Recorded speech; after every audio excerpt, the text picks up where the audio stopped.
नमस्कार, मैं हूं सचिन, लेकर हाजिर हूं जो कहेंगे सच कहेंगे। खूब डराओ और वोट पाओ। लगता है काम को मुद्दे बनाकर वोट मांगने का प्रचलन देश में अब खत्म होता जा रहा है। हिंदुओं को मुसलमानों के नाम पर डराओ, अब देश का यह सियासी ट्रेंड बन गया है। संविधान हमें धर्म के आधार पर भेदभाव की इजाजत नहीं देता, लेकिन जिस संविधान की दुहाई राहुल गांधी घूम घूम कर देते हैं, यहां तक कि हमारे पीएम प्रधानमंत्री जिस संविधान को सिर माथे पर लगाकर हमेशा रखते हैं, उसी संविधान की धज्जियां उन्हीं की ही पार्टी के शासित राज्य में उड़ाई जा रही हो तो चिंता की बात है। प्रधानमंत्री का नारा है सबका साथ सबका विकास, लेकिन असम बीजेपी ने मुसलमानों को लेकर एक ऐसा वीडियो जारी किया है जो नफरत की पराकाष्ठा है। इस वीडियो में बताया गया है कि मुसलमान घुसपैठिए हैं, मुसलमान जमीनों पर कब्जा करते हैं, ऐसे में सोच समझकर हिंदू वोट करें। मतलब बिल्कुल साफ है, मुस्लिमों की आबादी बढ़ी तो हिंदुओं को उससे खतरा है, और खतरे को खत्म अगर करना है तो फिर हिंदुओं को गोलबंद होकर वोट करना है। सवाल यह कि जब पीएम मोदी सबका साथ सबका विकास के एजेंडे पर चलते हैं तो फिर बीजेपी मुस्लिमों को अलग क्यों मानती है? क्या मुस्लिम मुक्त भारत बनाना चाहती है बीजेपी? क्या असम के मुस्लिमों के खिलाफ सीएम हिमंता ने अभियान छेड़ दिया है? क्या असम में 2041 तक हिंदू मुस्लिम आबादी बराबर हो जाएगी? और अगर देश में घुसपैठिए हैं तो जिम्मेदारी किसकी है? आज इसी पर वायदा रहा आपसे, जो कहेंगे सच कहेंगे।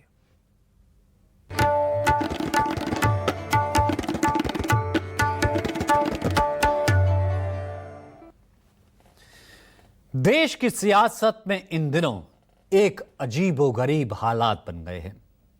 कहां तो बात होनी चाहिए थी नौकरियों की, एम्प्लॉयमेंट की, रोजगार की, गरीब लोगों की मूलभूत सुविधाओं की, लेकिन बात क्या हो रही है? हिंदू मुसलमान की।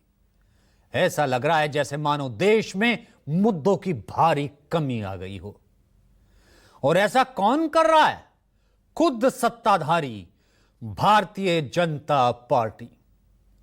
दरअसल बीजेपी की असम यूनिट में अपने सोशल मीडिया प्लेटफॉर्म मैक्स पर एक वीडियो पोस्ट किया गया। वीडियो के साथ असम बीजेपी ने लिखा, we can't let this dream of भाईजान टू बी रूल। यानी हम भाईजान के इस सपने को सच होने नहीं दे सकते। अब यह भी जान लीजिए कि वीडियो में क्या है।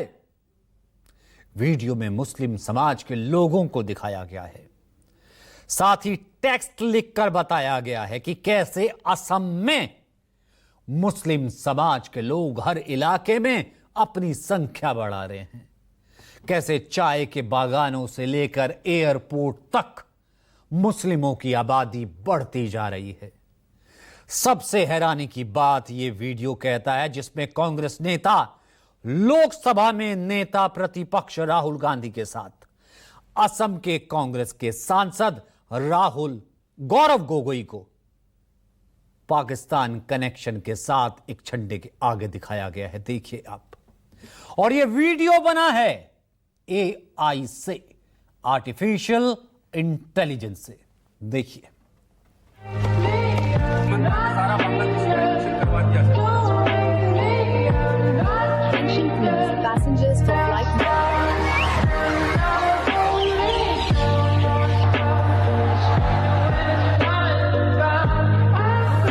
Welcome to Guwahati City.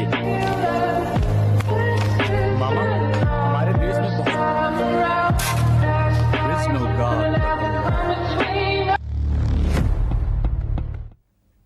पराकाष्ठा। इस वीडियो के पीछे की असल वजह क्या है? क्या असम में वाकई ऐसा है?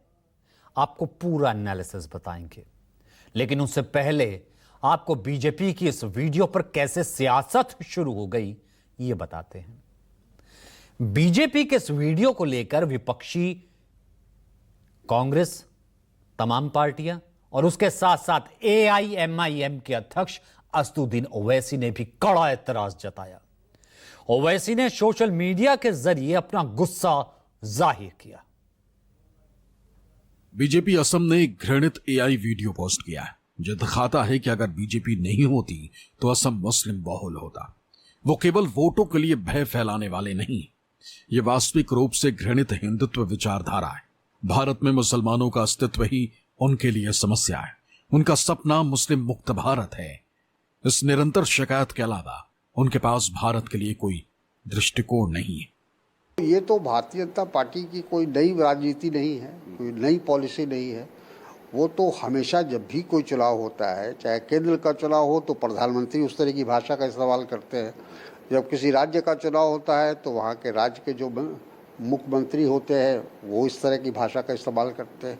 उनका मकसद यही है कि कोई हमसे हमारे विकास के बारे में, हमारे जो 10 साल का जो कार्यकाल रहा उसके बारे में सवाल कोई ना करे, तो लोगों को भटकाया जाए। तो भटकाने का सबसे अच्छा तरीका है कि धार्मिक उन्माद पैदा करो, नफरत घृणा पैदा करो, लोग उसी में उलझ जाए, चुनाव निकल जाए।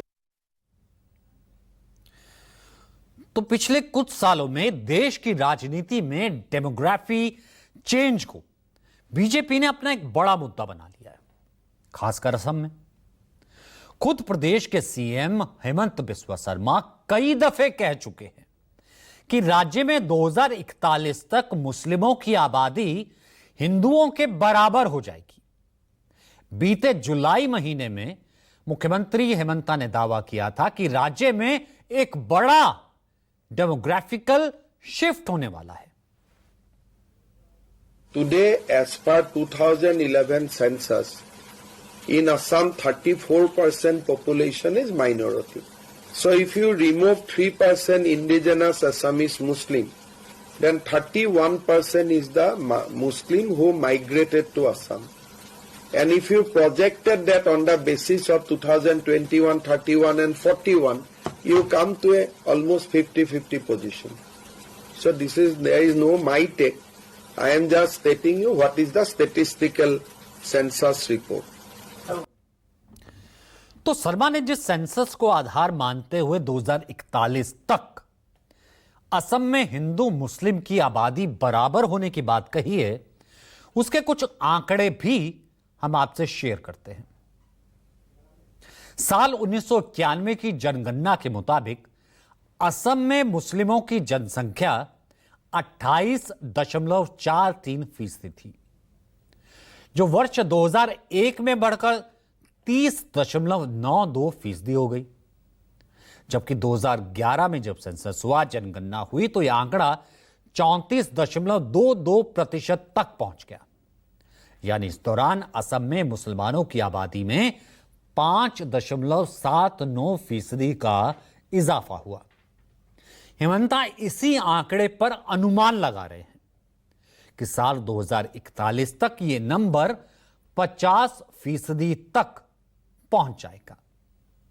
2001 और 2011 जनगणना का तुलनात्मक विश्लेषण करने पर यह पता लगता है, कंपैरिजन करें तो यह पता लगता है कि बीते 10 सालों में मुस्लिमों का असम में ग्रोथ रेट 29.6% रहा है, 29.6%, जो कि हिंदुओं की तुलना में यह आंकड़ा 2.7 गुना ज्यादा है, यानी कि बढ़ा हुआ है।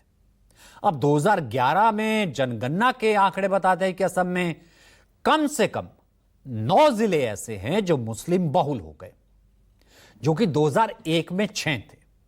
2011 में जब जनगणना होती है तो मुस्लिम बहुल हो गए 6 से 11।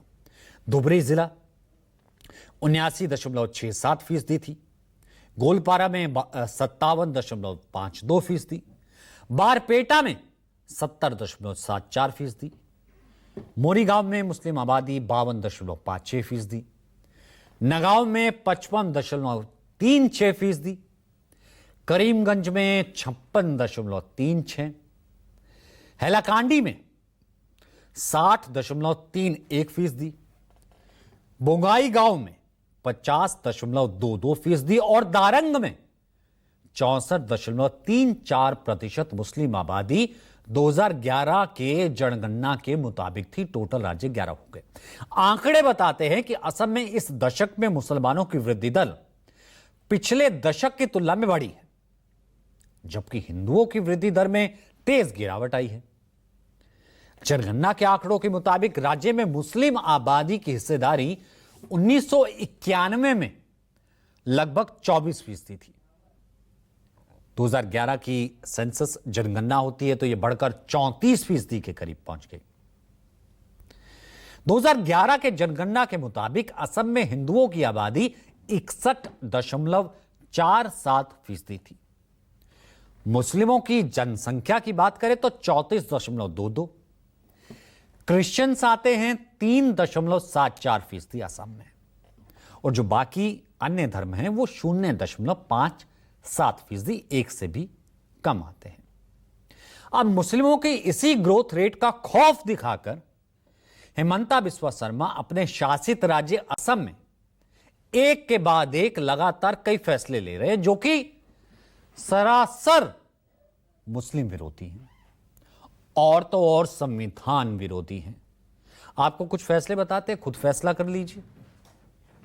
अभी पिछले महीने अगस्त 2025 में ही हेमंता सरकार ने एक बड़ा ऐलान करते हुए कहा कि अगले साल तक राज्य में 18 साल से ऊपर के लोगों के आधार कार्ड जारी नहीं होंगे। अगले साल तक 18 के हो गए, आधार कार्ड नहीं बनेगा। उससे पहले अगस्त 2024 में निकाह तलाक से जुड़े कानून को खत्म करने वाला विधेयक असम विधानसभा से पास करा दिया गया। दिसंबर 2022 में असम सरकार ने 4 जिलों को दूसरे जिलों में मर्ज कर दिया, मिला दिया। विश्वनाथ जिले को सोनितपुर में, होजई को नागांव में, बजाली को बारपेटा में और तुमुलपुर को बक्सा जिले में मिला दिया। इसे भी कहा गया, आधार यह था कि हिंदू मुस्लिम आबादी के रेशो को ठीक करने के लिए, क्योंकि सीएम ने यह फैसला बिना कोई कारण बताए लिया, इसके पीछे और डिटेल ही नहीं आई। इतना ही नहीं, भारतीय जनता पार्टी के इस मुख्यमंत्री के मन में मुस्लिमों के प्रति कितनी नफरत भरी है, कितनी नफरत भरी है, इसकी बानगी उनके बयानों से साफ जाहिर होता है। कैसे? 23 जुलाई 2025 को हेमंता बिस्वा शर्मा ने दावा किया कि अगर वर्तमान वृद्धि दर जारी रही तो अब से ठीक 16 साल बाद, जिसका जिक्र हमने किया 2041, असम में मुस्लिम जनसंख्या हिंदुओं के बराबर हो जाएगी, 50-50%। 15 अगस्त 2024 को एक न्यूज एजेंसी से बातचीत में हेमंता ने कहा कि असम का भविष्य हमारे लिए सुरक्षित नहीं है। हिंदू मुस्लिम जनसंख्या का संतुलन बहुत तेजी से समाप्त हो रहा है। मुस्लिम आबादी 2021 में फिर दोहराया 41% हो जाएगी, जबकि हिंदू घटकर 57% रह जाएंगे। बाकी ईसाई और अन्य समुदाय हैं। हम 12-13 जिलों में अल्पसंख्यक पहले से बन चुके हैं, मुख्यमंत्री कहते हैं। अगस्त 2024 में ही मुख्यमंत्री हेमंता बिस्वा शर्मा ने गुवाहाटी में आई बाढ़ को लेकर के, देखिए बाढ़ आई थी गुवाहाटी में, बाढ़ को लेकर university of science and technology Meghalaya में है, उसे दोषी बताते हुए कहा था कि मुस्लिम शख्स की यह प्राइवेट यूनिवर्सिटी है और इसलिए उन पर इल्जाम लगा दिया कि ये जो फ्लड है उनकी वजह से आई है, ये फ्लड जिहाद है। अगस्त 2024 में ही हेमंत ने एक और विवादित बयान दिया था, जिसमें उन्होंने कहा था कि मैं करूंगा पक्षपात, मियां मुसलमानों को असम पर कब्जा नहीं करने देंगे। 1 नवंबर 2024 को सारथ में कार्यक्रम में मुसलमानों को निशाना बनाते हुए कहा था कि वो लोग एक ही जगह पर वोट डालते हैं, हमारा हिंदू आधा वोट इधर डालेगा, आधा उधर। नवंबर 2024 में ही झारखंड चुनाव के बीच हेमंत बिस्वा शर्मा का एक और वीडियो सोशल मीडिया पर वायरल हुआ, जिसमें वो कह रहे थे कि हम हारेंगे तो ये पीतांबर, नीलांबर, सिद्धू, कानू, बिरसा मुंडा की भूमि को अरफान, इरफान, अंसारी, आलम, गिर आलम लूट लेंगे। अक्टूबर 2024 में हेमंत बिस्वा शर्मा ने कहा था कि बीजेपी को अगले 10 साल तक चार है नदी का रेतीला इलाका, 4 इलाके के क्षेत्रों के मियां लोगों के वोटों की जरूरत ही नहीं है, जब तक कि वो बाल विवाह जैसी प्रथाओं को छोड़कर खुद में सुधार नहीं कर लेते, हमें वोटों की जरूरत ही नहीं है। हेमंत बिस्वा शर्मा का पूरा फोकस घुसपैठियों पर है। अभी हाल ही में पीएम मोदी भी असम के दौरे पर थे। इस दौरान उन्होंने घुसपैठियों के बहाने पहले की कांग्रेस सरकार पर जमकर निशाना साधा था। पीएम मोदी ने कहा था कि सीमावर्ती क्षेत्रों में घुसपैठ के जरिए जनसांख्यिकी को बदलने की साजिश चल रही है। यह राष्ट्रीय सुरक्षा के लिए गंभीर खतरा है, इसलिए अब एक राष्ट्रव्यापी जनसांख्यिकी मिशन शुरू करने की जरूरत है। मोदी ने आरोप लगाया कि जब कांग्रेस सत्ता में थी तो उसने घुसपैठ को सक्रिय रूप से प्रोत्साहित किया, लेजिटिमाइज किया, और वो स्थायी रूप से बसाना भी वही चाहती है। लेकिन बीजेपी का लक्ष्य है घुसपैठियों को देश से बाहर निकालना, देश से बचाना, देश से मुक्ति दिलाना। कांग्रेस के लिए अपने वोट बैंक का हित ही सबसे बड़ा है। कांग्रेस देश हित की कभी परवाह नहीं करती। आज कांग्रेस देश विरोधियों की, घुसपैठियों की भी बहुत बड़ी रक्षक बन चुकी है। कांग्रेस जब सत्ता में थी तो घुसपैठ को बढ़ावा देती थी। और कांग्रेस चाहती है कि इस घुसपैठिए हमेशा के लिए भारत में ही बस जाए और भारत का भविष्य घुसपैठिए तय करे। एक समय में मंगलदोई ने असम की पहचान बचाने के लिए अवैध घुसपैठ के खिलाफ बहुत बड़ा आंदोलन देखा है, लेकिन पहले की कांग्रेस सरकार ने आप लोगों को इसकी भी सजा दी है, आपसे इसका बदला लिया है। कांग्रेस ने यहां जमीन पर अवैध कब्जे होने दिए, हमारे आस्था के स्थानों पर, हमारे किसानों के, आदिवासियों के हक की जमीन पर डाका डाला। बीजेपी एनडीए सरकार बनने के बाद अब उन स्थितियों को बदला जा रहा है। देश में आखिरी बार 2011 में जनगणना हुई थी। उस रिपोर्ट से पता चला था कि आजादी के बाद मुस्लिम आबादी में इजाफा हुआ है, हिंदुओं की आबादी कुछ घटी है। सेशंस रिपोर्ट के मुताबिक 1951 से लेकर 1951 से लेकर 2011 तक मुस्लिमों की आबादी बढ़ती रही है। देश में हिंदू मुस्लिम ग्रोथ रेट 1951 में हिंदुओं की आबादी 84.10% थी, 61 में घटकर 83.4% रह गई, जबकि मुस्लिमों की आबादी 1951 में जहां 9.80 थी, वो 1961 में बढ़कर 10.7% हो गई। 1961 में आबादी 3.5 करोड़ से बढ़कर 4.7 करोड़ हो गई। 1971 में मुस्लिमों की आबादी का प्रतिशत और बढ़ गया। देश में आबादी 6.2 करोड़ पहुंच गई और प्रतिशत हो गया 11.2। हिंदुओं के परसेंटेज में कमी आई, घटकर होगी 82.73। 81 में मुस्लिमों की संख्या बढ़कर 8.3 करोड़ पहुंच गई, परसेंटेज में 0.6% का इजाफा हुआ, बढ़कर होगी 11.1, जबकि हिंदुओं का परसेंटेज गिरकर 82.30 हो गया। 91 में मुस्लिमों की आबादी 10.7 करोड़ पहुंच गई, जो परसेंटेज के हिसाब से 12.6% हो गई। 1991 में हिंदुओं की आबादी घटकर 81.53% रह गई।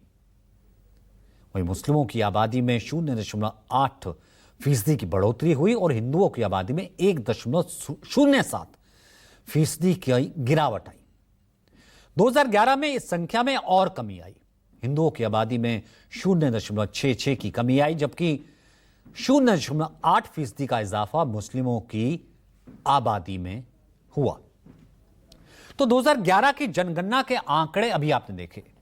इन आंकड़ों के मुताबिक आजादी के बाद से लगातार मुस्लिमों की संख्या में देश में इजाफा हुआ है, तो औसतन हिंदुओं की संख्या घटी है। लेकिन एक आंकड़ा बताता है जो हैरान इसलिए करता है क्योंकि पिछले कुछ सालों में मुस्लिमों की जनसंख्या में कमी आई है। यह आपको किसी ने सच नहीं बताया होगा। एक आधार इसका फर्टिलिटी रेट है, प्रजनन दर। इसको लेकर राष्ट्रीय परिवार स्वास्थ्य सर्वेक्षण की 5वीं रिपोर्ट चौंकाने वाली है। NFHS यानी राष्ट्रीय परिवार स्वास्थ्य सर्वेक्षण की रिपोर्ट के मुताबिक मुसलमानों की प्रजनन दर में 2015 से 21 के बीच कमी आई है। 15-16 में 2.62 थी, 19-21 में घटकर 2.36 रह गई। यानी मुसलमानों का फर्टिलिटी रेट भी 0.26 के अनुपात से गिरा है। इस टाइम पीरियड में हिंदुओं की प्रजनन दर भी गिरी है। 15-16 में जहां 2.13 थी, जो 2019-21 में घटकर 1.94 रह गई। मतलब हिंदुओं की प्रजनन दर में 0.19 के अनुपात से कमी आई है। दोनों में कमी आई है। सिखों की थोड़ी बड़ी है, 1.58 थी, जो कि 1.68 अनुपात हो गई। ईसाइयों की प्रजनन दर थोड़ी घटी, इसमें 0.11 अनुपात की गिरावट आई। 2015-16 में यह रेट 1.99 था और 19-21 में 1.88 रह गया। बौद्ध धर्म के फर्टिलिटी रेट में भी थोड़ी कमी आई। और उसके अलावा जैन जो प्रजनन दर है जैनियों की, उनकी प्रजनन दर में 0.40 की बढ़ोतरी हुई है। प्रजनन दर 1.20 थी, ये 1.60 हो गई। तो कुल मिलाकर के अंदाजा लगाया जा सकता है कि जिस तरीके से ये आंकड़े सामने आए हैं, ये आंकड़े शायद कुछ और कहते हैं, सच कुछ और है। हमने आपको ये दिखाने की कोशिश की। तो आज के इस एडिशन जो कहेंगे सच कहेंगे, फिलहाल के लिए इतना ही। मुझे इजाजत दीजिए। नमस्कार।